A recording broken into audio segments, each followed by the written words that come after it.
18%. Astăzi n-am mai fi vorbit de prim-ministrul Victor Ponta. După cum știți, este interesant, candidatul la Senat din Târgu Jiu al PDL-ului a obținut 18%. Nici până astăzi nu știu și nu-mi explic cum de un om din Târgu Jiu care ne vede acum, care a votat în intimitatea cabinei la Senat cu candidatul său preferat de la PDL, nu știu cum aproape jumătate din acești cetățeni au votat cu candidatul PSD la Camera Deputaților cu domnul Victor Ponta. În felul acesta, domnul Victor Ponta m-a învins, cum ar veni pe câmpul de bătălie, dar lucrurile nu s-au oprit aici. La aproximativ 6 zile de la această înfrângere a mea, pe 9 decembrie anul curent, toate cele 4 firme ale mele, dintr-un motiv sau altul, au intrat în insolvență, conturile au fost închise, controalele s-au abătut pe deasupra și în jurul și la intrarea acestui sediu și toate conturile mele bancare au fost închise, ferecate și nedeschise până în ziua de astăzi. Mai mult decât atât, în data de 22 ianuarie se întâmplă un alt eveniment extraordinar în viața noastră publică. Parlamentul o întrituiește pe membra de până atunci a Consiliului Național al Audiovizualului, pe doamna Laura Georgescu, cu funcția de președinte. Ședința din 22 ianuarie a început la ora 10, ședința CNA-ului cu o ordine de zi stabilită. Ședința s-a întrerupt la orele 12 pentru ca doamna Georgescu să meargă în aula Parlamentului pentru a obține votul majorității, ceea ce s-a și întâmplat. Doamna Laura Georgescu se întoarce în clădirea Consiliului Național al Audiovizualului pe 22 ianuarie la orele 14, acum ca președintă. La 14:10 schimbă programul ședinței din acea zi, schimbă ordinea de lucru și introduce un nou punct în discuție, anularea licenței postului OTV. Se supune votului, trece această propunere și OTV se închide, după cum vă amintiți, pe 22 ianuarie, pe motiv că nu și-ar fi plătit niște amenzi mai vechi de prin anii 2008, 2009, 2010. Nimeni nu s-a întrebat de ce OTV n-a fost închis pe acest motiv cu 2 sau 3 ani mai devreme. Nimeni nu s-a întrebat cum de mai putea plăti OTV-ul amenziile, OTV-ul respectivele amenzi, fiindcă firma care emita OTV, Ocram Televiziune, se afla în insolvență de multă vreme și era absolut ilegal ca o firmă în insolvență să mai plătească asemenea amenzi. De dinainte de intrarea în insolvență este absolut interzis, iar după intrarea în insolvență trebuie să ai acordul administratorului judiciar ca să poți face acest lucru, iar administratorul judiciar al OTV-ului, care guvernează încă acea firmă Ocram, nu a fost de acord cu plata acestor amenzi. Văzând că se întâmplă aceste lucruri și dorind să-mi exercit meseria și dorind ca 300 și ceva de oameni să nu ajungă în șomaj, adică angajații OTV-ului, a doua zi, pe 23 ianuarie, am trecut la îndeplinirea unor operațiuni comerciale pe care le anticipasem și le pregătisem din vreme, fiindcă știam că domnul Ponta a spus oficial chiar pe data de 10 decembrie, după ce m-am învins, că eu voi plăti pentru acest curaj al meu de a candida împotriva domniei sale chiar la el acasă. Ei bine, am achiziționat societatea de televiziune One TV de la un fost colaborator de-al meu. Imediat după ce am achiziționat societatea, adică la sfârșitul lunii ianuarie, și am vrut să operez în baza ei pe prescurtarea comercială OTV, fiindcă One TV era o societate comercială înființată cu ceva vreme în urmă și în asemenea scopuri, sau pregătită și pentru așa ceva. Nu mică ne-a fost surpriza să aflăm de la CNA, printr-un comunicat ca cel trimis adineauri la redacția noastră, că societatea One TV și-a pierdut licența de funcționare. Pentru ce credeți, și astăzi rămâne un mister de ce o firmei One TV, o firmă care emitea normal programe de televiziune până la acel moment, o firmă care emitea de ani de zile programe sub sigla One TV, de ce și-a pierdut licența. Văzând că se întâmplă aceste lucruri, crezând în continuare în democrația din România și în minima corectitudine a guvernanților, am purces la o altă operațiune comercială, am cumpărat firma Top 1 TV de la colegul meu sau vechiul camarad de la OTV, Petrică Gheorghe. Am făcut tranzacția comercială în luna februarie, am depus actele la Registrul Comerțului puțin mai târziu și, tocmai pentru că vreau să lucrez în țara mea, vroiam să lucrez în țara mea, vroiam să plătesc impozite în țara mea și vroiam să mă supun acestui CNA din România, am mers la Consiliul Național al Audiovizualului, am sunat-o într-o seară la orele 22 pe doamna Laura Georgescu, i-am spus dacă mă poate primi într-o audiență, dânsa a fost extrem de amabilă și a spus veniți mâine la ora 18 la noi la CNA. La CNA dânsa m-a primit împreună cu ceilalți membri ai Consiliului, le-am spus acolo ceea ce dumneavoastră puteți să și verificați, următoarele lucruri. Doamna președinte, președintă, domnilor membri, ce facem? Suntem într-o situație în care eu am o societate pe care o cheamă Top 1 TV, eu o dețin, deși acționarul este altul în acest moment, dar eu am cumpărat-o și sunt sincer și corect și vă spun că este a mea în proporție de 100%. Îngropăm securea războiului, lucrăm sub auspiciile legii audiovizuale din România, putându-vă dumneavoastră exprima orice frustrări sau orice fel de îndoieli și putându-mă dumneavoastră închide oricând doriți sau putându-mă dumneavoastră amenda oricând doriți, ori lucrăm pe una din aceste 3 licențe, le aveam în dosar cu care m-am dus acolo, în acel moment dețineam într-un fel sau altul 3 licențe în străinătate, una în afara teritoriului Uniunii Europene, 2 în interiorul Uniunii Europene. Le-am spus acest lucru tuturor membrilor Consiliului și le-am spus, dați-mi voie să lucrez oficial în România, nu mă exilați din țara asta, nu mă trimite să plătesc impozite și taxe altui stat. Doamna Georgescu a spus textual că ea este o tevistă, în fine, convinsă și că dacă eu mâine depun o cerere în acest sens la CNA, cu siguranță ea îmi va da acordul ca Top 1 TV să se cheme OTV de a doua zi. Ba chiar mi-aduc aminte, un alt reprezentant în Consiliu a spus, doamna Georgescu, de ce vă antepronunțați? De ce îi spuneți acestui Diaconescu că deja sunteți de acord cu această schimbare de denumire? Trebuie să fim și noi întrebați să votăm și noi. Doamna Georgescu sigur a trecut peste aceste lucruri, a spus că va fi un vot public, însă a doua zi nu s-a mai ajuns la niciun vot dacă membrii Consiliului sunt de acord cu schimbarea denumirii din Top 1 în OTV, fiindcă licența lui Top 1 a dispărut a doua zi după ce eu am fost la CNA cu această cerere a mea. Văzând aceste lucruri, m-am deplasat imediat în Italia și acolo am început preparativele noului post de televiziune OTV, care se emită, desigur, din străinătate. Am ales Italia din celelalte 3 variante, dar n-am preferat celelalte 2 variante, pentru simplu motiv că noi în Italia am obținut un scor record la alegerile din 9 decembrie. Peste 60% dintre românii din Italia au votat cu PPDD. E bine, în Italia am înființat în primăvara acestui an o societate comercială. Din nou pe numele meu, din nou la vedere, fără să ne ascundem de nimeni. Societatea se cheamă, cum credeți, cum n-a putut niciodată să se cheme în România, din anumite motive, societatea se cheamă OTV SRL. Pentru telespectatorii care ne văd acum în Italia, prin intermediul frecvenței Romi TV, OTV pronunță italienii. Firma OTV SRL este o firmă italiană, este o firmă cu capital integral privat, este o firmă care are, din nou vă cer să mă iertați, are sediul social pe teritoriul Vaticanului, adică în cartierul Vaticano Prati. Este un cartier care, așa se cheamă, cartierul Vatican. Sediul social al firmei este la câteva zeci de metri sau sute de metri de zidul Vaticanului, de zidul Muzeului Vaticanului, de zidul Capelei Sixtine, fiindcă și aici, desigur, putem face o întreagă discuție. Așadar, asta este firma comercială. Ce credeți că s-a întâmplat peste câteva zile, ca să continui această poveste cronologic vorbind?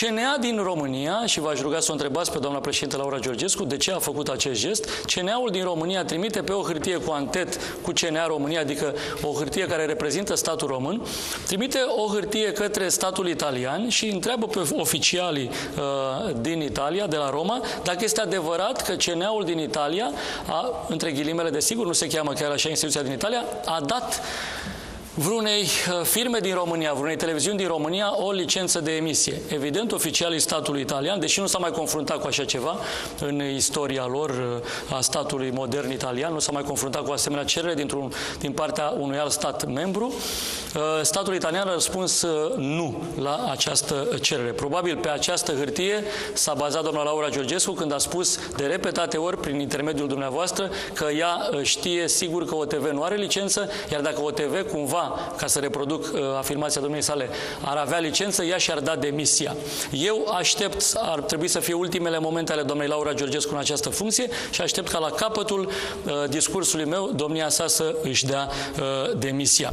Fiindcă, repet, domnia sa s-a bazat pe 2 adrese, una trimisă către CNA-ul din Italia și de-a doua o să vorbim poate într-o conferință de presă viitoare, o altă adresă către Vatican, în care domnia sa, prin niște interpuși extrem de interesanți pentru dumneavoastră presa, și-a permis să întrebe Sfântul Scaun dacă cumva sanctitatea sa, Papa, mi-a dat mie personal vreo licență sau vreo cetățenie.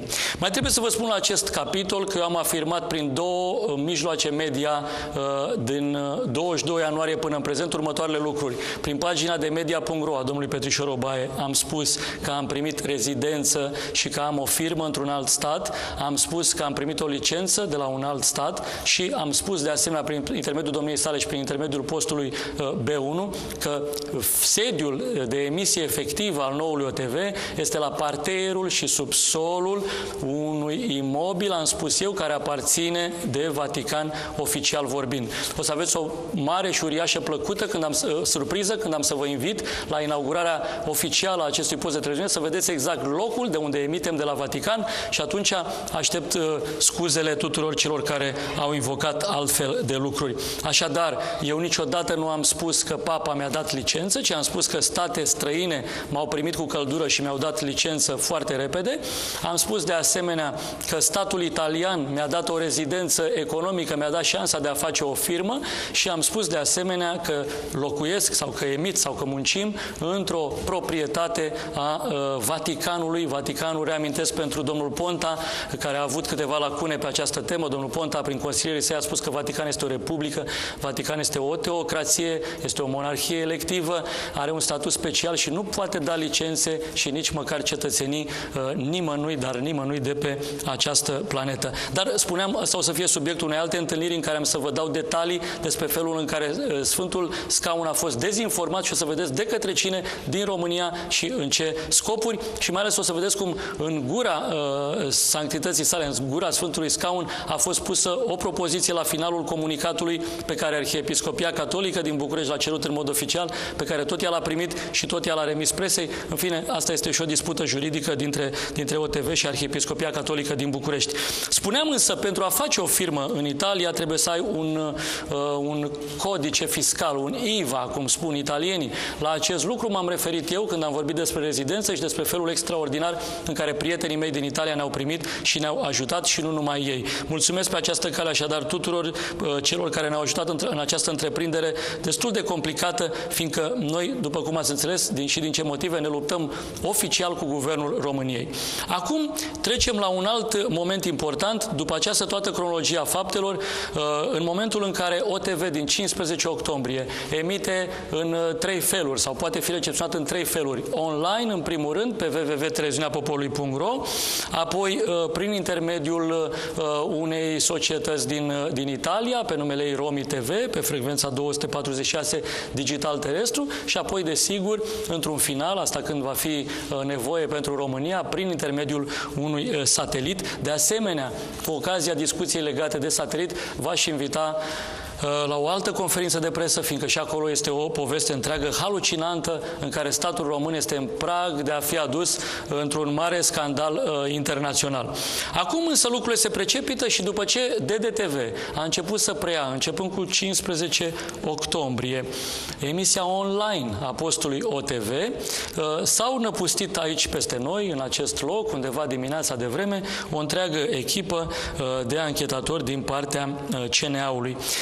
Vă reamintesc că în acel moment DDTV avea aprobată de către CNA următoarea grilă de program, 68% filme, desene animate, iar 32% prelori alte posturi de televiziune. Până în data de 14 octombrie la ora 12 noaptea, postul nostru a preluat un alt post de televiziune, Inedit TV, al unui confrate de-al nostru, Marin Cornea, care a plecat de la DDTV și a făcut propria sa televiziune.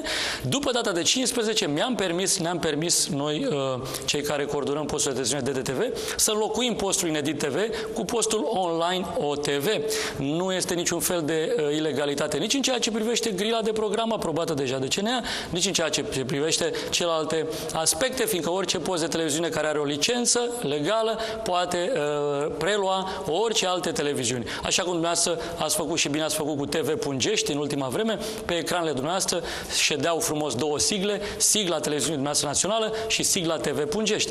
De multe ori pe ecran ecranele televiziunilor care preiau rezumate de fotbal, scrie televiziunea respectivă, plus sigla televiziunii care a dat acel meci de fotbal. E vorba de acele fragmente înregistrate. Lacune îngrozitor de serioase ale președintei CNA-ului, o doamnă care nu face niciun secret în a ne spune tuturor că pe ea a numit acolo domnul Victor Viorel Ponta cu o singură condiție, să închidă OTV definitiv pe perioada că domnul Ponta este prim-ministru sau pe perioada că domnul Ponta încearcă să fie președinte al țării. Dânsa, repet, nefăcând niciun secret din asta, nici eu nu pot să mă abțin să vi-l povestesc, să povestesc și eu ceea ce mi-au povestit-o ceilalți oameni care vorbesc cu domnia sa. Spuneam, membrii CNA-ului care au făcut această anchetă la postul de DTV au observat următoarele, că în regia de emisie era un emițător al postului de DTV care pleca spre satelitul Eutelsat 16 grade est, era un monitor pe care se recepționa postul Inedit TV, care nu spun cei din Consiliul de aici dacă mai era difuzat sau nu,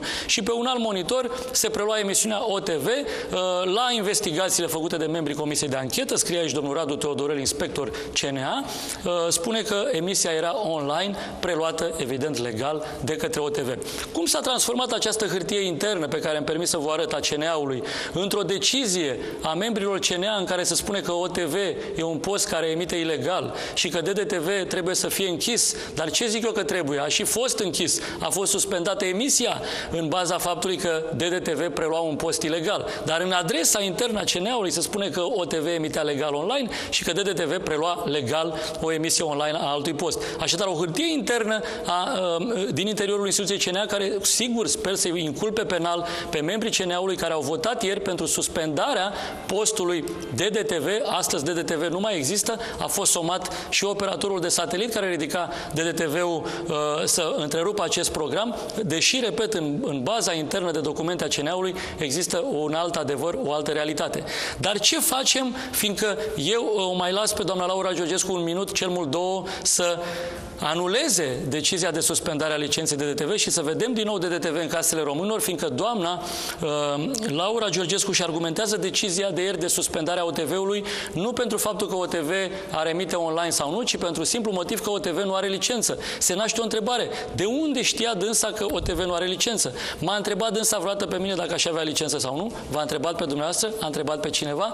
Nu. Și atunci, doamna Georgescu, fiind convinsă de faptul că OTV nu are licență, fără să verifice în vreun fel această situație, a decretat, a dat un act normativ care ține loc de lege în România, fiindcă asta este legea audiovizuală în acest moment, și a spus că DDTV nu mai trebuie să emită, fiindcă a preluat un post ilegal. Atunci când alți membri ai Consiliului au protestat față de această măsură cu totul și cu totul abuzivă, doamna Georgescu a spus, păi oricum dacă nu închide DDTV-ul din acest motiv, să ne readucem aminte că DDTV a fost amendat în anul 2009 cu o amendă pe care nu a plătit-o în termen de 6 luni. Când credeți că a plătit DDTV acea amendă? La finalul procesului cu CNA, adică în anul 2010, când într-adevăr am pierdut acel proces, DDTV a plătit amenda. În 2011, când CNA a făcut o mare anchetă pe această temă, s-a constatat împreună cu ANAF-ul, cu fiscul, că DDTV nu datorează niciun ban CNA-ului și nici unei alte entități. Deci, DDTV este curat ca lacrima. Cu toate astea, astăzi, în 2013, doamna Georgescu și-a adus aminte că DDTV a plătit cu întârziere o amendă și, prin urmare, ar putea fi interzis. Când consilierii juridici ai CNA-ului au spus că nici această probă nu stă în picioare pentru închiderea DDTV-ului, dânsa a spus, dar de fapt este legea insolvenței, care intră pe 25 în vigoare, o lege care lovește în postul Realitatea, dar o lege care poate lovi și în DDTV, fiindcă și firma care emite DDTV este, desigur, în insolvență, v-am spus, încă de ceva vreme încoace. Ei bine, doamna Georgescu a spus așa că poate închide DDTV din cel puțin 3 motive și o să facă acest lucru. Se naște, desigur, o întrebare, de ce trebuie să închidă DDTV acum? De ce nu l-a închis acum un an, acum 2 sau acum 3 luni? Pentru simplu motiv că DDTV ducea mai departe semnalul OTV în casele oamenilor, iar ea promisese domnului Ponta că niciodată semnalul OTV nu va ajunge în casele romilor. Și acum, fiindcă a trecut acel ultimatum acordat de mine, vă prezint obiectul, hârtia, documentul pentru care mi-am permis să vă invit aici, la aceeași oră, la 18:30. Dacă nu apare actualul președinte la 18:30 la televizor, măcar să apară viitorul președinte la aceeași oră, la 18:30 la televizor, și așa vom face și pe viitor, vom alterna când domnul Băsescu, când mine, când eu, în fața domnilor voastre, fiindcă avem cu ce. Iată aici documentul mult așteptat, documentul în baza căreia eu aștept acum, dar chiar acum, ar fi elegant și frumos în direct, ca doamna Laura Georgescu să vă telefoneze sau să o conectați cu studioul nostru din Preciziei, doamna Georgescu să-și anunțe oficial demisia, fiindcă, repet, doamna Georgescu a spus pe câteva posturi de televiziune naționale că dacă cumva vreodată Dan Diaconescu are vreo licență de la cineva din Europa, din Asia, din Africa, din America sau din România, ea își dă demisia. Mai mult decât doamna Georgescu, trebuie să știți că există proces între firma Ocram și CNA, un proces declanșat de închiderea din 22 ianuarie, un proces care nu s-a terminat încă, dar un proces despre care doamna Georgescu spune mereu că dacă îl va pierde cumva CNA-ul, ea va demisiona. Dacă OTV reintră în casele românilor, ea va demisiona, fiindcă nu uitați, ea a fost numită de domnul Ponta în această funcție chiar în ziua în care a închis OTV-ul, adică chiar cu această misiune. Acum, ce avem noi aici? Avem o hârtie emisă de statul italian, o hârtie care vorbește despre faptul că undeva în primăvară, ca să nu vă plictisesc, la ei o licență arată ca o carte, are foarte multe pagini. Eu vă prezint aici exemplarul în original, rămânând ca dumneavoastră să primiți câte o copie din partea colegilor mei la finalul acestei conferințe de presă. Există o traducere legalizată a acestui document, evident, hârtie în baza cărora foarte multe firme de cablu din România sau din afara României operează deja televiziunea OTV. Așa, după cum știți, firmele de cablu au nevoie de o asemenea licență ca să poată duce semnalul OTV în casele abonaților lor. În cazul nostru, situația este extrem delicată și în privința companiilor de cablu, fiindcă toate companiile de cablu au milioane de abonați, care milioane de abonați în anexele contractului cu firmele de cablu au postul OTV, fiindcă postul OTV exista înainte, atunci când au fost semnate aceste contracte de abonați de cablu. E bine, firmele de cablu în această situație fiind obligate să preia din nou semnalul OTV, atât timp cât OTV are o licență, și fiind obligate să ducă semnalul OTV în casele românilor, fiindcă românii au semnat aceste contracte acum mulți ani, în baza cărora ei primesc OTV și RTV și TVR și B1 și Realitatea și Antena 3 și așa mai departe, sunt obligați acum, desigur, să ducă și acest semnal în casele românilor. De aici toată spaima guvernanților, atât vreau să mai adaug în final, văzând guvernanții, aflând și ei, înțeleg acum câteva momente că există această licență. Vă dați seama ce guvernanți avem dacă ei habar n-aveau că eu în luna aprilie-mai aveam deja această hârtie, în sensul că în Italia, un caz concret, odată ce plătești banii, această licență a costat niște bani, odată depuși banii în visteria statului italian, poți opera în baza licenței. Sigur, licența este emisă pe 30 a 9-a, în sensul că este redactată pe 30 a 9-a, dar ea putea fi funcțională încă din primăvară, lucru pe care l-am și spus la vremea respectivă doamnei Laura Georgescu. Ce păcat că a uitat și ce păcat că acum și-a pierdut, presupun, funcția până la, deja cred că la această oră și-a și dat demisia. Mă bazez pe curajul și pe seriozitatea și pe profesionalismul domniei sale. Ei bine, spuneam, așadar, OTV este o televiziune mai mult decât legală, este o televiziune care ține de statul italian în acest moment, dar spuneam, suntem în pragul unui mare scandal internațional, fiindcă doamna Laura Georgescu, văzând, cred eu, începând de aseară, că această televiziune nu mai poate fi oprită și că adevărul va ajunge în casele românilor, s-a gândit să mai trimită o adresă către o altă entitate internațională. Nu vreau încă să vă spun pentru a nu alunga misterul și spectaculozitatea următoarei conferințe de presă de la orele 18:30 și a permis să trimită o adresă către o entitate, o adresă care l-ar putea duce pe domnul Victor Ponta la pierderea postului, fiindcă deja entitatea respectivă internațională a răspuns, ca să nu vă stric, repet, surprizele următoare, a răspuns că speră să fie ultima cerere de acest tip a României și speră ca România să nu se amestece în treburile interne ale altor state și dacă cumva acest lucru se mai repetă, a răspuns acea entitate, se va ajunge la un proces internațional. Așadar, OTV, acum dau câteva detalii mai mult pentru telespectatorii dumneavoastră fideli. Vreau să vă spun încă o dată că OTV este o entitate în această clipă care emite de undeva din Italia. Italia este o țară membra Uniunii Europene care a semnat împreună cu România tratatul de la Strasburg și România trebuie să se supună acestui tratat și, evident, Italia trebuie să se supună acestui tratat. Orice licență audiovizuală emisă de un stat membru al Uniunii Europene trebuie să fie respectată ad literam de către fiecare stat membru al Uniunii Europene. Și vă spuneam că suntem la un prag ca Uniunea Europeană să facă din nou o problemă neplăcută la adresa României, numai și numai din cauza actualei guvernări. Așadar, din Italia, de undeva din orașul Roma, fiindcă toate drumurile duc la Roma, și de undeva mai precis din Vatican, îmi cer scuze încă o dată adversarilor mei politici că emitem de la Vatican, Vatican, deci de undeva din Vatican, dintr-o proprietate a Vaticanului, pleacă acest semnal al televiziunii OTV. Deci OTV este o firmă înregistrată în Italia, o firmă care plătește taxe și impozite în Italia și așa mai departe. O firmă care are două sedii în Italia, unul sediu social în cartierul Vatican Prati, chiar aș lansa un concurs prin intermediul dumneavoastră care e primul telespectator care identifică sediul real al companiei OTV, fiindcă au apărut diverse zvonuri, de care mai interesante. Pe lângă sediul social avem un sediu de emisie propriu-zis, în care am să vă invit cu proxima ocazie și am să invit, desigur, și politicienii care vor să participe la primele emisiuni. Înțeleg că și domnul Ponta a acceptat invitația noastră de a veni la prima emisiune la Vatican. De asemenea, pe doamna Udrea au invitat-o colegii mei și pe cineva de la UDMR trebuie să invităm și pe domnul Crin Antonescu să vină acolo la Vatican. E o singură problemă, că veni vorba de domnul Crin Antonescu, mă tem, avem încă probleme cu sonorizarea studioului din Vatican, fiindcă în timp ce noi o să emitem, în timp ce o să vorbim cu invitații, de exemplu cu Crin Antonescu, s-ar putea ca acesta să se trezească, fiindcă se aud clopotele foarte tare și slujba funcționează, mă rog, aproape simultan cu emisia noastră.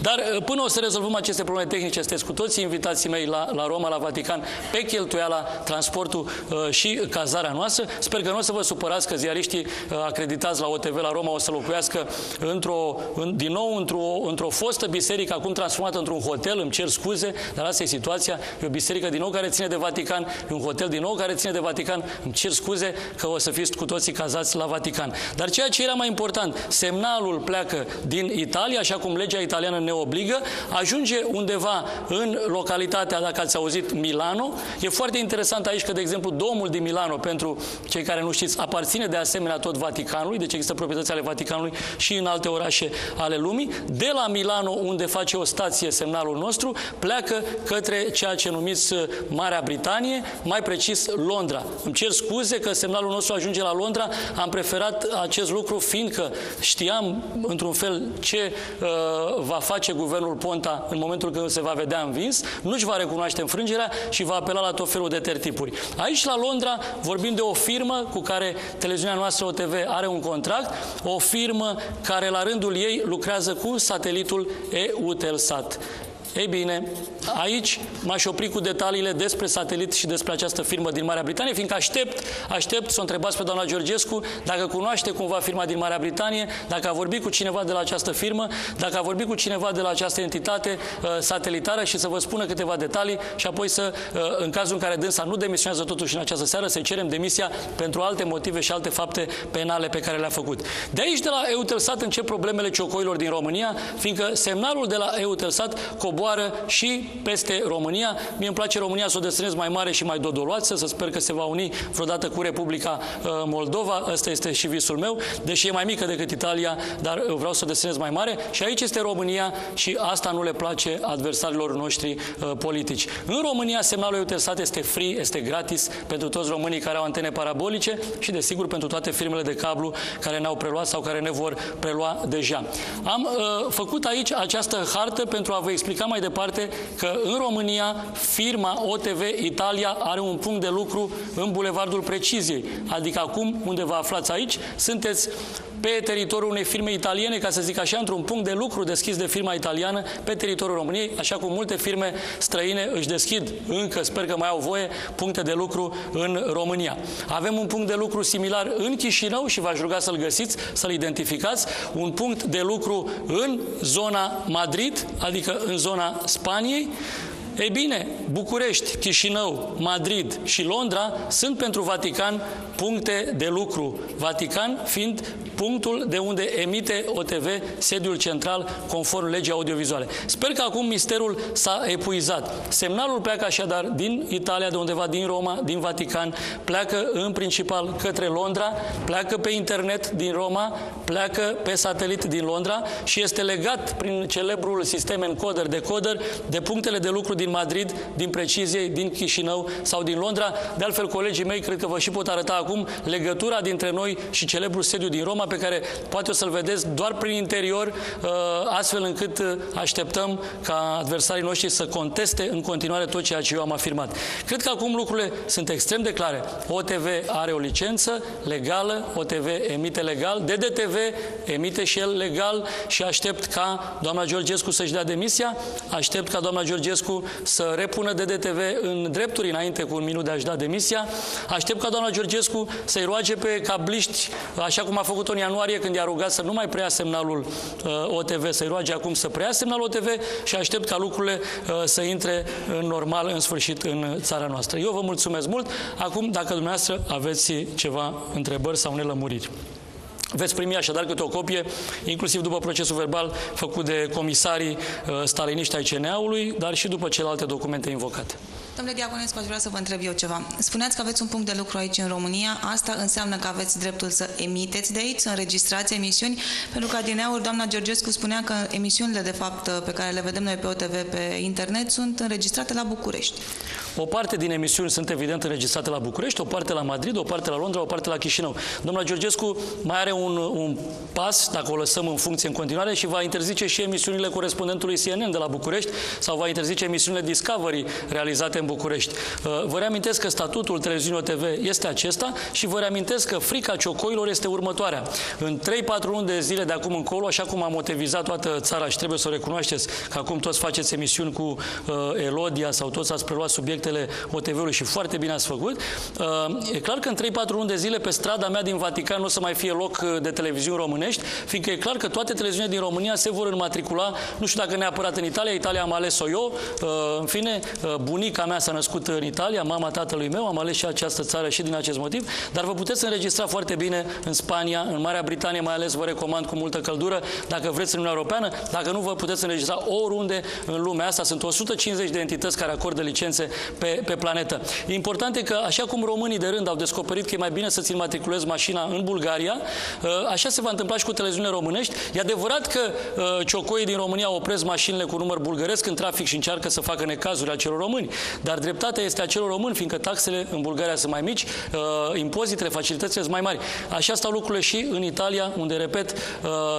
licența costă niște bani, dar o obții foarte repede și mai ales să-ți acordă o libertate de exprimare totală, nu cum se întâmplă în România, unde deja, de acum trebuie să știți, este celebră această cenzură a presei, faptul că eu am ajuns acolo și mulțumită dumneavoastră și mulțumită isteriei legată de Vatican, noi am putut povesti presei peninsulare în special despre abuzurile pe care le face guvernul din România în acest moment, nu împotriva neapărat a unui jurnalist, dar și împotriva unui lider al opoziției. Aș vrea să vă mai întreb un lucru referitor la plângerea depusă de cei de la CNA la parchet. Înțeleg că acum nu vă mai e frică pentru că practic nu mai este fondată, ca să rezumăm, nu mai este fondată plângerea pentru că OTV are această licență? Nu, despre plângere nu mi-a fost frică niciodată. Cei de la CNA au fost acum 2 săptămâni să dea cu subsemnatul în baza unor plângeri pe care noi le-am făcut lor. Dreptatea e de partea noastră, cum să spun, cât roata carului. Pe de altă parte, eu sper ca și în orice film polițist în care forțele binelui înving într-un final, sper ca polițiștii, procurorii, să-i facă neapărat niște probleme doamnei Georgescu și celor din CNA care au efectuat acest abuz. Fiindcă, repet, în hârtia lor scrie că OTV emitea legal și tot în hârtia lor scrie că DDTV trebuie închis fiindcă prelua o televiziune ilegală. Mai mult decât atât, încă o dată vă spun, există o licență dată de un alt stat. Este, din acest moment, o mare problemă pentru CNA-ul din România. CNA-ul din România, deși va încerca și de mâine încolo, presupun, să ne amendeze în fiecare zi, așa cum o făcea înainte, va avea o serioasă problemă. Sigur, va trebui să se adreseze zilnic guvernului italian sau CNA-ului din Italia. Mă aștept ca domnul Ponta să facă un cadou statului italian, să dea taromul gratis sau poșta gratis statului italian, numai ca statul italian să ne ia această licență nouă. Va fi însă complicat, fiindcă în toate contractele, am uitat să vă spun ceva interesant, în toate contractele pe care le-am făcut cu operatorul de ridicare la satelit, am folosit de data asta o licență tripartită, să mă exprim așa, adică am introdus în contractul de satelit 3 licențe, am fost prevăzători, adică nu doar licența dată de statul italian, ci și cealaltă licență dată de un alt stat membru și pentru că ne așteptăm la orice moment în care domnul Ponta să cedeze gratis România Uniunii Europene, ne așteptăm ca în momentul în care Uniunea Europeană, prin absurd, ar interzice ambele licențe ale noastre să funcționăm pe licența din afara Uniunii Europene. Toate cele 3 licențe sunt cadru în contractul cu satelitul și în momentul când una din licențe expiră sau este anulată, rămân în funcțiune celelalte 2 licențe. Va fi foarte greu statului român să mai oprească OTV-ul. Sigur că e posibil să ne pună o bombă. Nu uitați că Europa Liberă cam tot așa a plecat, cu probleme, cu bruiaj, cu bombe, cu amenințări, cu cuțite, cu crime chiar într-un final, dar Europa Liberă până la urmă a învins. Nu vă puneți, dragi ciocoi, cu presa, că nu o să câștigați niciodată. Și ca să parafrazez pe cineva, Ponta, noi emitem de la Vatican, de aici te oftici. Aș vrea să mai revin cu o întrebare pe care v-am mai adresat-o. Dacă aveți de gând totuși să depuneți plângere împotriva doamnei Georgescu, împotriva membrilor CNA. Sincer, eu sunt atunci când voi veni la putere de la anul, eu nu vreau să arestez oameni, eu vreau să eliberez oameni. Vreau să-l grațiez pe Gigi Becali, în primul rând, că a venit vorba.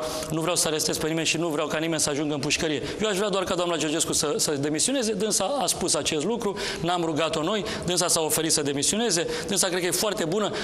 Să știți că are o energie extraordinară, adevărat, destructivă în acest moment. Dar având în vedere energia ei, eu aș fi gata să o angajez la noul OTV imediat după ce va părăsi postul de la CNA, fiindcă e o femeie dinamică, mă rog, face aceste excese, dar de ce nu? Eu zic că poate fi recuperată pentru opinia publică românească. Cred că lucrurile sunt clare. Din acest moment rămâne să ne întâlnim pe tema scandalului internațional început deja declanșat de Guvernul României și apoi rămâne ca undeva la începutul lunii noiembrie, când și dumneavoastră veți fi pregătiți, să mergem împreună sau să veniți dumneavoastră la Roma, la Vatican, la adresa respectivă și să vedeți cu ochii dumneavoastră dacă Dan Diaconescu emite de la Vatican sau nu. Și apoi, sigur, să povestiți telespectatorilor ce ați descoperit acolo la Vatican, fiindcă uneori, repet, statul român face asemenea lucruri încât strică total imaginea noastră în lume, dar ne face și nouă un bine, fiindcă trebuie să recunoaștem, fără aportul doamnei Laura Georgescu, poate nici n-ar fi auzit mulți români că OTV emite din nou. Trebuie să recunoaștem ajutorul dat de ciocoi în aceste piedici permanente pe care ni le pun. Este și acest ajutor privind relansarea postului OTV. Eu vă mulțumesc mult.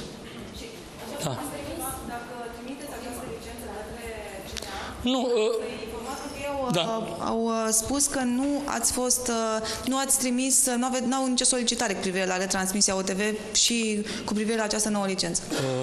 Noi nu mai avem, începând din 22 ianuarie, niciun fel de raport cu CNA-ul din România. Ne-am dorit acest raport, v-am spus, în condițiile firmei One TV, Top 1 TV, nu s-a putut. Ne-am dorit acest raport chiar și în cazul firmei DDTV, nu s-a putut. Deci nu suntem nici obligați, nici o lege nu prevede să trimitem această licență către CNA-ul din România. E adevărat că firmele de cablu, atunci când își vor schimba grila de program sau atunci când vor reproduce postul OTV, fiindcă v-am spus, firmele de cablu n-au de ce să o informeze pe doamna Laura Georgescu că vor începe de mâine, de exemplu, să distribuie programul OTV, fiindcă firmele de cablu au deja programul OTV în grila aprobată. E vorba de brandul OTV. Acum brandul OTV s-a vândut către firma din Italia. Acum firma din Italia are contract cu firme de cablu din România, mari sau mici, și aceste firme de cablu, neavând niciun raport cu CNA-ul nici ele, sigur că poate să informeze sau poate să nu informeze pe doamna Laura Georgescu. Doamna Laura Georgescu trebuie să se obișnuiască cu ideea asta că din momentul ăsta CNA își cam pierde obiectul muncii în România, fiindcă mă aștept, repet, ca în clipele următoare, în zilele următoare, și trusturile ProTV sau Antena să se matriculeze în străinătate și celelalte entități. Am uitat să vă spun că în Italia TVA-ul este mult mai mic decât aici, impozitul pe profit este mai mic decât aici, lumea e liberă, lăsată să lucreze. Îmi pare rău încă o dată că nu mai putem plăti impozite statul român și plătim impozite statului italian. Dar așa a vrut domnul Ponta, așa a înțeles să facă 1 milion de locuri de muncă anul ăsta. Până să le facă el pe alea 1 milion, a lăsat pe cei de la Olchim fără locuri de muncă, pe cei de la OTV, pe cei de la DDTV, acum se pregătește să-i lase pe cei de la Realitatea. Nu știu ce va mai urma, nu știu dacă a și crea vreun loc de muncă domnul Ponta în acest an, că de desfințat a desfințat cu grămada. Diaconescu, referitor la grila de programe, referitor la grila de programe DDTV. Aveți acolo 30%, în jur de 30% preluări de la inedit. Conform legii, nu trebuia să-i anunțați pe cei de la CNA că schimbați televiziunea de la care preluați transmisia? Nu, în lege se spune foarte clar, trebuie să anunț doar dacă se modifică structura de programe, adică procentul de programe. Noi ne-am limitat la a difuza doar 32% din programul OTV, atât cât difuzam Inedit TV, și din acest punct de vedere n-am considerat că trebuie să informăm pe cei de la CNA. Sigur că noi am și întins intenționat cu sprijinul dumneavoastră o capcană ciocoilor. Sigur că puteam vorbi de această licență de multe luni de zile, dar parcă am gândit că doamna Georgescu va face asemenea gafe și se va da de sigur de gol. Dânsa spune, ba că nu m-a văzut la față, ba că am fost la dânsa la o ședință și am cerut schimbarea denumirii Top 1 în OTV. Ba că ea mi-ar da și mâine o licență în 5 minute, dar să fie pe numele meu. Păi să mă ierte, doamna, dar n-am avut licență pe numele meu, licența Ocram, și mi-a luat-o. N-am avut licența DDTV pe numele meu și mi-a luat-o ieri. De ce să-i mai acord eu încă o dată încredere doamnei Laura Georgescu și de ce să n-am mai mult încredere în statul italian, care ne-a primit, repet, cu atâta căldură și care chiar ține la noi ca la orice firmă din Italia, cum e normal să țină orice stat și orice guvern. Deci lucrurile cred că sunt evidente și clare. Răuvoința guvernanților, răutatea lor iese prin toți porii și sper să și plătească la un dat pentru asta, sau măcar opinia publică să-și dea seama pe cine au votat la ultimele alegeri, ce țeapă și-au luat cu USL. Da, eu am și spus mereu, USL și PDL aceeași mizerie. Trebuie să recunosc și membrii PDL din CNA au votat împotriva noastră în două rânduri în acest an, în cazul OTV și în cazul DDTV, dar fiindcă m-ați întrebat, sigur că toți vor primi plângeri penale din partea noastră, dar asta nu înseamnă că dorim neapărat să fie arestați. Noi am dorit să dea publicului celor 1.300.000 de români înapoi ce le-au luat, adică această televiziune pe care o preferau acești români. Românii mai mult decât plătesc firmelor de cablu în continuare pentru această televiziune, deși nu o au. Eu sper ca totul să reintre normal în cel mai scurt timp. În caz contrar, vom rămâne în continuare o televiziune de exil, o televiziune care va emite din străinătate și o televiziune care va fi prinsă de români cu antene parabolice, așa cum se prindea înainte de 89 câte un post de televiziune din străinătate. Mă rog, mă aștept ca domnul Ponta să interzică parabolicele de pe Casa Românilor, mă aștept ca doamna Laura Georgescu personal să deșurubeze farfuriile de pe casele românilor, să nu prindă cumva OTV, dar va fi foarte interesant și pentru dumneavoastră și pentru noi să vedem ce va mai urma. Mulțumesc mult de tot!